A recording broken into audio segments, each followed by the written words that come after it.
You are all aware of the undemocratic political purges that have swept across the Sahel Francophone countries in West Africa and Central Africa. I urge you to continue to play your constitutional role of safeguarding the territorial integrity of Nigeria, our fatherland.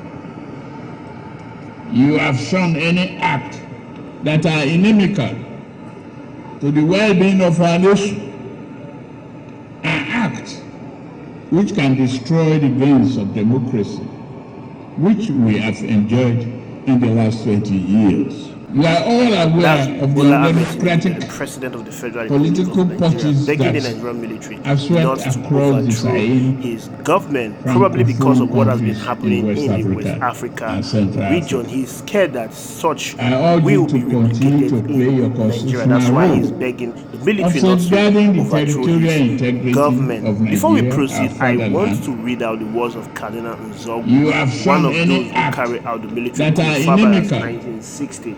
to the well-being of our nation, I want to tell you the reason why he said the coup was which can destroy the aim of the Revolutionary Council is to establish a strong, united, and prosperous nation, free from corruption and internal strife. Our enemies are the political profiteers, the swindlers, the men in the high and low places that seek bribe and demand 10%, those that seek to keep the country divided permanently so that they can remain in office as ministers or VIPs at least, the tribalists, the nepotists, those that make the country look big for nothing before international circles, those that have corrupted our society and put the Nigerian political calendar back by their worth and deeds. Like good soldiers, we are not promising anything miraculous or spectacular. But what we do promise every law about the citizen is freedom from fear and all form of oppression, freedom from general inefficiency, and freedom to live and strive in every field of human endeavor, both nationally and internationally. We promise that you will no more be ashamed to say that you are a Nigerian. I will want you to play those words of Cardinal Nzogu back again. These words were etched out in 1963, 65. Now ask yourself a very pertinent question, a very important question. Those words of Cardinal Nzogu, are you experiencing them today in Nigeria? What Cardinal Nzogu, the soldiers, the young soldiers, what they saw that was happening in the political landscape of Nigeria, which triggered these young military officers to take up arms against the political elite then. And there was a code. And look at the words. Profiteers, the swindlers, the men in high and low places that seek bribes and demand 10%, those that seek to keep the country divided permanently so that they can remain in office as ministers or VIPs, at least the tribalists, the nepotists, those that make the country look big for nothing before international circles.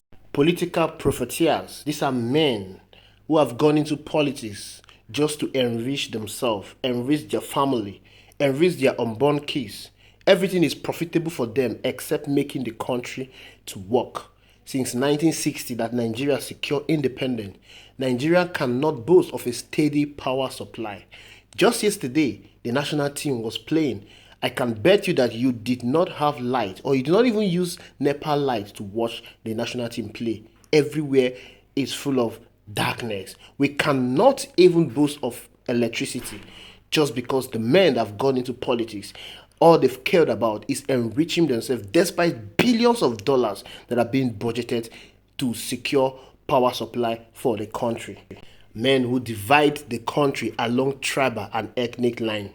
This was what these young military men saw in the 60s, and they took up arms to overthrow the government of Tafawa Balewa. This is what we are experiencing to date. Every election cycle, that is when you will know who is from east, who is from the north, who is from the west, who is from the south. It is all about tribal politics. The last election saw the Emiloko slogan. Emiloko, it is our turn. It is my turn. That was what was used to whip up the sentiment in the Southwest and made the Southwest people to vote for Bola Ahmed Tinubu, irrespective of whether he's fit to run as President of the Federal Republic of Nigeria, irrespective of if he's competent enough to run as President of the Federal Republic of Nigeria. They didn't care of any other person, but as long as it is our turn, they voted for Bola Ahmed Tinubu. These young military men saw it in 1960s, but today we are still experiencing the same thing. Everything is all about tribe. Everything is all about religion. Competency, meritocracy has no place in Nigeria politics. That is what we are experiencing in our politics today. Tinubu is talking about the military coup that has happened in the Western region in Africa. He should ask himself, what exactly negated this coup to take place? What exactly is the cause of this coup?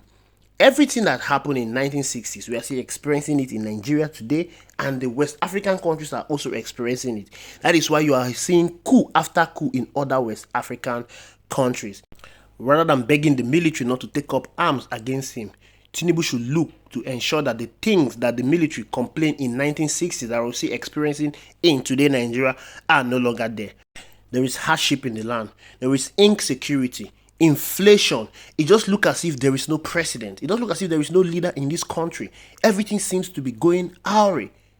He was elected to ensure that these things are reduced to the barest minimum. But since he took over office, this thing has gone over the roof. Tinubu came in as president of the Federal Republic of Nigeria when the dollar was 700 naira per dollar.